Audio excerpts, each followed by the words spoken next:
Un succès qui ne se dément pas, malgré la récente crise de l'hantavirus, eh bien les croisières font le plein, et notamment les géants des mers, ces méga paquebots qui peuvent accueillir des milliers de vacanciers. Ils sont toujours autant plébiscités, même si leur bilan carbone pose toujours question. Nous avons embarqué sur l'un d'eux, 22 étages, 7 piscines, des salles de concert. C'est un reportage de Manon Martel et Marie Petitjean.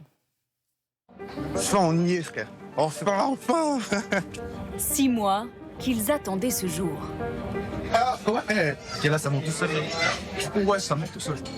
Direction le 9e étage, cabine 9123. C'est là, je crois. Allez. 9, c'est là. C'est ça. Non, 500. On est bientôt arrivé. Là. Oh, waouh!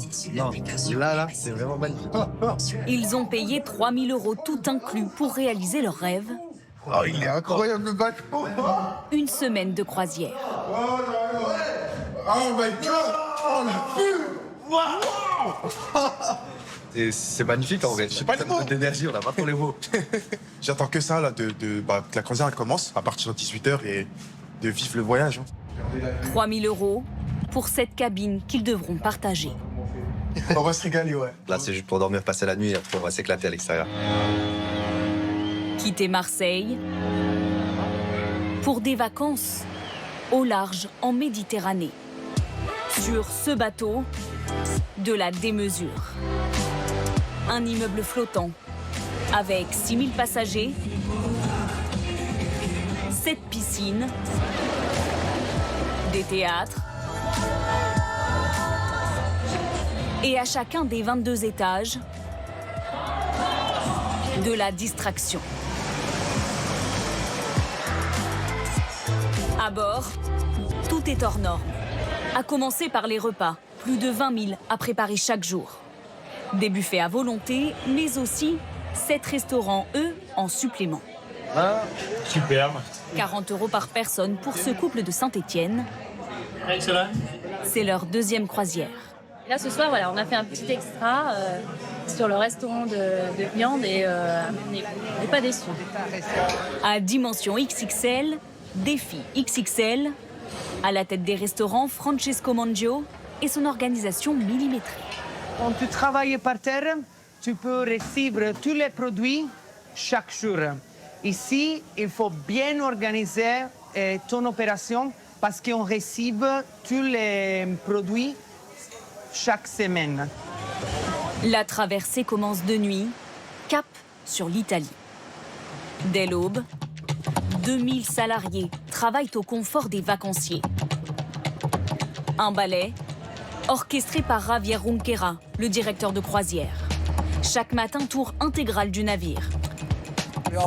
On ouvre à 8h, donc tout doit être en place. Les transats sont là. On va vérifier. Il vérifie que les activités sont prêtes à démarrer. Salut Karl, ça va? Tout est en place, t'es prêt?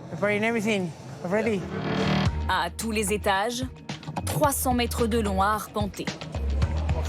Je marche plus de 10 km par jour, donc on marche beaucoup. Après autant d'années, je suis comme Speedy Gonzalez. Il reste 4 mois à bord et l'une de ses missions favorites, Mesdames et messieurs, bonjour. Je vous informe que nous allons arriver au port. Merci pour votre attention. Très bonne journée. arrivé à Gênes à 7 h du matin. Pour un petit déjeuner avec vue et surtout déjà prêt. C'est ce qu'est venu chercher le couple de Stéphanois, être bichonné comme à l'hôtel. Je me suis orienté viennoiserie, comme tout bon français. Ah bah la charge mentale, elle n'y est pas du tout. C'est sûr qu'on n'a pas à se dire, tiens, qu'est-ce qu'on va faire à midi? Est-ce qu'on a bien fait les courses? Est-ce qu'il y a de quoi pour tout le monde? Là, non, on profite pleinement. C'est royal. C'est vraiment les vacances, les vacances. Visite à deux de la cité italienne, qu'il préfère Regarde, t'as des moulures au bâtiment. à une excursion payante avec bus et guide proposée par le croisiériste. J'ai complètement oublié qu'on était parti de France hier, que j'étais sur un bateau encore cette nuit et ce matin. Là, je me retrouve à nouveau sur le sol. Non, c'est complètement dépaysant. Ouais. Pas le temps de s'attarder ils n'ont que 5 heures sur place. Du coup, on peut revenir si ça convient. Ça reste dans un coin de la tête lors de ce tour. Oui, tout à fait. Tout à fait, parce que on va pas rester à Gênes, on va faire quand même la suite du voyage.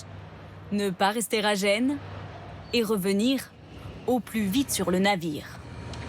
Un intérêt aussi pour la compagnie de voir ses passagers consommer à bord.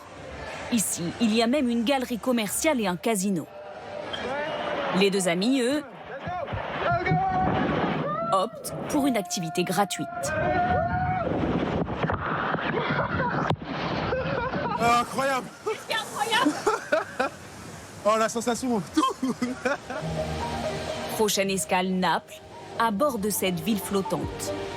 Un mode de voyage qui a séduit l'an dernier 37 millions de touristes dans le monde, près de 10% de plus en un an. Quand certaines grandes villes comme Venise ou Barcelone tirent la sonnette d'alarme face à l'afflux de paquebots de croisière, eh bien, il y a des petits ports britanniques qui, eux, déroulent le tapis rouge aux croisiéristes. Je vous emmène à Fowey, au sud-ouest de l'Angleterre. Ce village de 2000 habitants accueille les touristes comme des rois. Maëlys Septembre, Perrine Aubert. C'est un petit port du sud-ouest de l'Angleterre qui ouvre grand les bras de son estuaire aux croisiéristes. À l'heure où Venise et Barcelone en ont assez de ces gigantesques navires à cause du surtourisme et de la pollution, à Fowey, 2300 habitants, leurs passagers sont accueillis comme des rois et en fanfare. Alan Giles, le crieur de la ville, sort le grand jeu à chaque arrivée de paquebot. Bienvenue à Fowey, la ville de la joie. Cloche, costume traditionnel aux couleurs de la ville et un mot pour chaque passager. Je me renseigne toujours pour savoir d'où ils viennent et j'essaye de parler dans leur langue pour leur dire bonjour ou bienvenue. Bon, cette fois-ci, ils sont britanniques, alors je devrais pouvoir me débrouiller. Pour les 1400 passagers du jour, souvent habitués des navires de croisière, un accueil indéniablement différent. On est accueillis à bras ouverts, alors on s'en souviendra de cette petite ville. C'est mon meilleur ami maintenant. D'habitude, les gens ne sont pas si heureux de voir arriver des croisiéristes. Parfois, on a l'impression de déranger leur tranquillité. En quelques minutes, les ruelles étroites et escarpées de la ville s'emplissent d'une ambiance animée. Et dans les boutiques débute le défilé des clients. Dans son magasin, Anya Esquette garde toujours un œil sur le tableau des arrivées, car elle sait que les paquebots riment avec record de fréquentation et d'achat. Sans ça, nous sommes une ville assez isolée. Quand les autres touristes visitent les grandes communes de la région, ils ne viennent pas forcément ici. Et en plus, les passagers des croisières ont plus de place. Ils peuvent ramener des choses plus encombrantes. Ils achètent des plus gros souvenirs. Des touristes qui repartent effectivement les bras chargés. On a acheté ce jouet pour notre petite fille qui va avoir 2 ans dimanche. Et la tête remplie d'idées pour leurs prochaines vacances. C'est très tranquille ici. Je reviendrai sans hésiter passer des vacances. Pas en croisière cette fois, j'aimerais revenir passer une semaine. Après quelques heures d'agitation dans la ville, le navire s'apprête à repartir. Une recette qui semble fonctionner car à Fowey, difficile de trouver un habitant mécontent. Bonne fin de croisière. 16 bateaux de croisière au total cette année, jamais plus d'un à la fois, 1500 passagers maximum et des navires sélectionnés par la ville car ils ne déverseraient pas de déchets dans le port.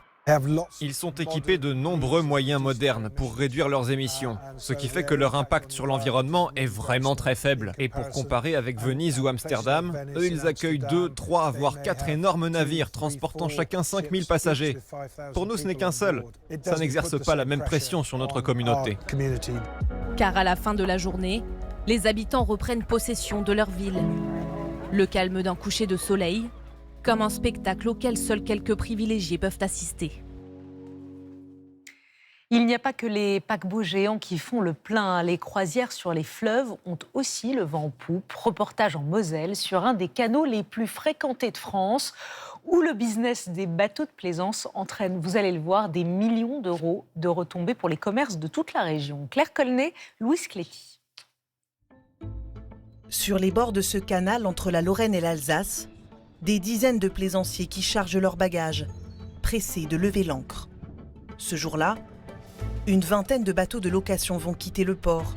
À leur bord, des voyageurs, venus surtout d'Allemagne et de Suisse. Attention à la marche, là. Bonjour. Ces deux couples d'amis de Lausanne ont dépensé environ 6 000 €. Vous me suivez?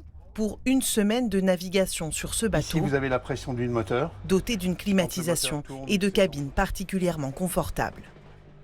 Oh, c'est chouette. Puis on est vraiment autonome. Hein. On a, nous, la cabine de douche, le WC lavabo, eux, la même chose derrière. Avant d'embarquer, ils ont fait leurs courses dans le supermarché voisin. Des patates, il y a de la viande, beaucoup de viande. Facture en caisse, près de 600 €. Il n'y a pas de raison qu'on ne fasse pas fonctionner un peu le commerce d'où l'on passe, voilà, tout simplement. C'est d'autant plus que pour nous, il faut le dire, hein, c'est que c'est meilleur marché que chez nous. Oui, bon. Des plaisanciers qui irriguent toute l'économie locale. Selon Voies navigables de France, le tourisme fluvial génère 20 millions d'euros de retombées par an le long du canal de la Marne au Rhin. C'est le deuxième le plus fréquenté de France, juste derrière le canal du Midi. Une aubaine pour certains villages, comme Lutzelbourg, 550 habitants. Ici, les plaisanciers font vivre le marché. Les cerises sont de la région ou... Oui, c'est les cerises de la ferme. Mais aussi plus d'une dizaine de commerces, restaurants, épiceries, boulangeries. Jusqu'à 1 client sur 3 est un plaisancier en haute saison. On fonctionne beaucoup plus d'avril à octobre. Après, voilà, il y aura des temps morts un peu plus calmes, genre par exemple en janvier. Mais autrement, on fonctionne très bien grâce au tourisme fluvial. Et le maire compte encore aller plus loin avec la construction de pontons sur ses quais pour accueillir plus de bateaux. Il faut effectivement surfer sur la vague, ne serait-ce que pour les habitants, puisque c'est forcément ensuite des retombées économiques pour les habitants. On est sur quelque chose qui est vertueux.